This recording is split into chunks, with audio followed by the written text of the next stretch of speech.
Ça fait déjà 100 mois que cette mauvaise nouvelle a attristé toute la population africaine. Je parle bien du décès d'Alessandra, cette jeune étudiante partie au Canada continuer ses études, morte noyée. Et il y a de cela 24 heures que le résultat du coroner tant attendu est sorti, mais qui est très décevant. Selon les internautes, mais surtout selon la mère d'Alessandra, les enquêtes ont été bâclées et il y a beaucoup de choses qui ont été assombries au profit de quelqu'un. Que se passe-t-il réellement? Je vous révèle tout dans cette vidéo. Dans le résultat du coroner publié sur internet, tout d'abord sans l'avis de la famille, un résultat qui n'est pas montré à la famille auparavant avant d'être publié, et c'est sur internet que la famille a eu le résultat. Dans ce résultat, il est notifié qu'Alessandra était morte depuis le 2 octobre, ce qui veut dire qu'elle est morte 6 jours, qu'elle était tombée noyée depuis 6 jours avant qu'on ne retrouve son corps le 8. Mais de l'autre côté, la mère d'Alessandra qui notifie qu'elle a reçu le corps d'Alessandra, un corps qui ne laisse pas croire cette hypothèse qu'il était trempé dans l'eau depuis 6 jours. C'est-à-dire un corps qui n'était même pas en décomposition. Dans le résultat du coroner, la cause exacte de ce noyade n'a pas été révélée, mais surtout, tout soupçon d'assassinat était écarté. Que se passe-t-il réellement? Je vous invite à suivre tout d'abord la partie de cette vidéo, une partie de la vidéo de la mère d'Alessandra qui clarifie les choses, et après, les avis sur la toile. Regardez, on se capte à la fin bien évidemment pour la décortication. Regardez. Bonjour tout le monde. Nous sommes aujourd'hui mercredi le 19 février. À 15h, presque 16h, j'ai reçu le message disant, bon, déjà que c'était par le média, et après directement, c'est le message, on reçoit le message, le résultat. Premièrement, dans le résultat, le message, le coroner a rendu le résultat depuis le 3. Aujourd'hui, nous sommes le 19. Pourquoi est-ce que, depuis tout ce temps, on ne nous a pas rendu ce résultat? Pourquoi laisser tout ce temps? De 1. Ok. De 2. Pourquoi le résultat va être rendu public avant de nous le donner?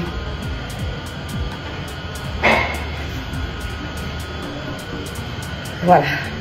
C'est dans le média que j'apprends que le coroner avait rendu les résultats. Oui. On apprend, le temps passe, et puis 1 heure ou 2 heures passent, et puis on nous renvoie maintenant les résultats en question. Pourquoi? D'abord, c'est publié publiquement, et après nous l'envoyer. Moi, j'ai reçu le résultat à 15h46. Ok.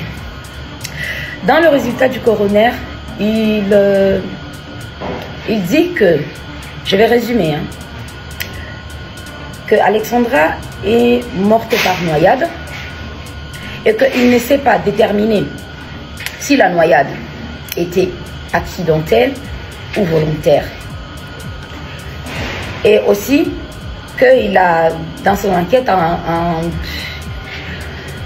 je suis un peu nerveuse, hein.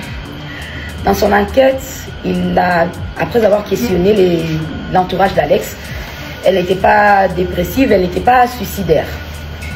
Mais au-dessus de ça aussi, il écarte la piste criminelle. Alors, moi, Rosemine, la maman d'Alexandra, je conteste cela. Je conteste les résultats du coroner, monsieur Steve Poisson. Merci d'avoir rendu vos résultats. Je vais m'apprêter pour le voyage maintenant. Mais à un moment donné, on a quand même un cerveau, on a une logique qui se suit allant pas à pas. Pourquoi avoir déjà publié officiellement les résultats sur les médias Radio-Canada, TVL, Nouvelles, toutes cette mobilisation pour faire entendre ce résultat et pour faire accepter ce résultat sans que les parents ne soient au courant. Mais on nous prend pour qui? On mérite le respect quand même. On mérite le respect. Ils oublient que lorsqu'ils ont retrouvé Alexandra, ils n'ont pas scellé la chambre. Ça, ils n'ont pas parlé de ça. Quand ils sont allés chercher Alexandra, dans le rapport, je ne sais pas si on a le droit de mettre le rapport, de rendre le rapport public, mais lisez ce qui est marqué, vous allez être choqués. Dans ce rapport, on nous dit que notre petite est décédée depuis le 2 octobre. Comment se fait-il que quelqu'un soit décédé depuis le 2 octobre par noyade? Donc son corps était inanimé depuis le 2, a été retrouvé le 8, on ne sait pas comment. Le pourquoi du comment, on ne sait pas. Et que sa maman vienne au Canada, retrouve sa fille en parfait état. Le corps en parfait état. On est en train de nous manipuler. Le Canada nous fournit une chose la plus horrible qu'on n'a jamais vue. Et ça, c'est une honte. Tous nous sommes concernés dans cette affaire. Hein. On n'est pas à l'abri. Aujourd'hui, c'est Alexandra. Demain, à qui le tour? Faisons très attention. Et comme a dit Tata tout à l'heure, je vous écoutais, mobilisons-nous. De grâce. C'est simple. Il y en a ceux qui ont le courage de crier, il y en a ceux qui sont plus réticents. Prenez le soin de partager toute l'information, comme en train de faire TikTok, partagez le live, tapotez, ne vous gênez pas. Tout à l'heure, d'ici ce soir, si tout va bien, la pétition sera remise en place de grâce. L'objectif, c'est de partager, parce qu'on a affaire ici à des malsains. Des professionnels qui veulent la vérité. On a affaire à des professionnels malsains qui veulent détourner la vérité. Oui, il faut le dire. Parce que si on ne le dit pas, on va nous faire ce qu'ils sont en train de faire depuis le début. Et ils en feront à d'autres étudiants. Ils ont toujours fait ça. S, l'enfant c'est S, on envoie le corps, c'est fini. On envoie, il y a beaucoup à dire, mais je ne peux pas monopoliser la parole parce que je dois débosser. Donc, republions cette pétition dès qu'elle sera mise. Mettons les liens partout dans les commentaires. Si vous avez la possibilité de rentrer en contact avec des influenceurs, des grands influenceurs, allez-y. Partageons cette information et allez sur la page de la maman pour avoir le récap de ce qui se passe réellement. C'est Bébé La Rosa. Je pense que TikToker l'a montré tout à l'heure. C'est Bébé La Rosa. Alors, on a tous droit à la vie. Un noir, un jaune, un rouge. Si le Canada ne veut plus des noirs, qu'il ferme les frontières. Nous, on ne veut pas payer des études, payer des universités aussi chères qu'elles soient, payer des locations de maisons aussi chères qu'elles soient, et encore qu'on nous traite comme des esclaves. Je suis désolée. Si vous n'avez pas le courage de le dire, il y aura des gens comme moi qui vont le dire. Et nombreux partagent ma conviction. Voilà. Donc, on dit non, justice pour Alexandra Diengo Lumbaye. Merci à tous. Je me mute, je dois aller me préparer. Naki, attends. J'ai une question vite fait. par rapport à la pétition, vous êtes en train de travailler avec papa et la fille sur la pétition, c'est correct? Oui. Oui. Et ça sera la même pétition qui est là, right? On va suivre, oui. En fait, on va juste changer le contexte, mais comme on ne peut pas travailler sans les parents, parce que là, ça devient délicat, donc il va travailler avec le papa d'Alexandra pour changer le contexte et puis, comme ça, on la remettra en visible, en fait, pour qu'on puisse avoir accès et commencer à signer. Par contre, excusez-moi, je voulais donner une information, parce que ça tombe bien, Change.org, pour savoir, mes frères et sœurs, que ça fait depuis des années que je contribue, d'accord, que j'ai pu intervenir justement pour un cas en France, puisque je suis en France, concernant une sœur qui a été très médiatisée. Donc, il faut savoir que Change.org, dès que vous aurez la pétition, sachez que le nécessaire sera fait de mon niveau. Donc, faut savoir, ça sera partagé sur tous mes réseaux sociaux, parce que je suis aussi très suivie, puisque je suis militante activiste aussi, panafricaine. Il faut savoir aussi que l'information sera reliée et le nécessaire sera fait, comme j'ai fait pour une de mes sœurs, au niveau de la France. Après, voilà. Donc, faut savoir que Change.org, ça passera pas inaperçu. Sachez que ça va prendre de l'ampleur. Sachez qu'il y a plusieurs pétitions qu'on a pu avoir des victoires et que ça est au-delà, justement, du cadre juridique. Ça a pris vraiment au-delà de la médiatisation. Il faut savoir qu'il y a eu des résultats. Donc, sachez que dès que vous avez Change.org, je sais qu'il y a des personnes, des sœurs et frères qui me suivent sur TikTok et mes réseaux sociaux. N'hésitez pas à m'envoyer. Je serai averti de toute façon parce que j'ai tous les jours des notifications et le nécessaire sera fait à ce niveau-là. D'accord? Sachez que ça sera relié partout, ça sera partagé, voilà, il y aura de l'argent qui sera mis pour qu'il y ait l'ampleur qui mérite, voilà. On veut que justice soit faite pour notre sœur Alexandra. Voilà.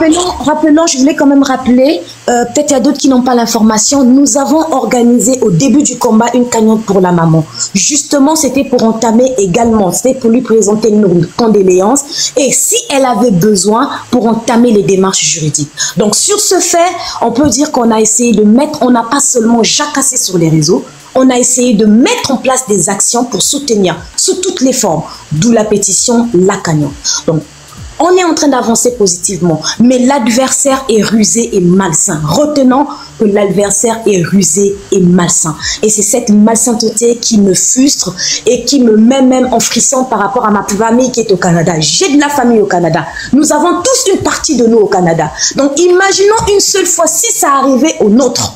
Parce qu'aujourd'hui, c'est la maman d'Alexandra. À qui le tour? Et tous ces étudiants qui sont déjà partis décédés, si on sort la liste, je suis en train de rechercher à retrouver la liste des personnes décédées, des étudiants étrangers, africains ou de n'importe quelle nationalité décédés au Canada, dont le motif ne sont que des S.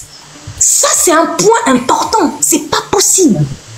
Il y a toujours une cause à un décès. Mais comment se fait-il que généralement, c'est que du S? C'est qu'ils ne veulent pas engager. Comme ils savent qu'il n'y a pas nos gouvernements sont faibles, ils n'interviennent pas et donc ils font ce qu'ils avaient à faire. Si c'était un Chinois, vous pensez que ça allait se passer comme ça? Si c'était un Américain, vous pensez que ça allait se passer comme ça? Alors quand on a des parents irresponsables, moi je n'embrasse pas les responsabilités de mes parents et j'embrasse le combat qui m'est dédié à mon niveau. D'où on crie justice pour Alexandra et nous n'allons pas lâcher. On n'est pas prêt à lâcher. Merci.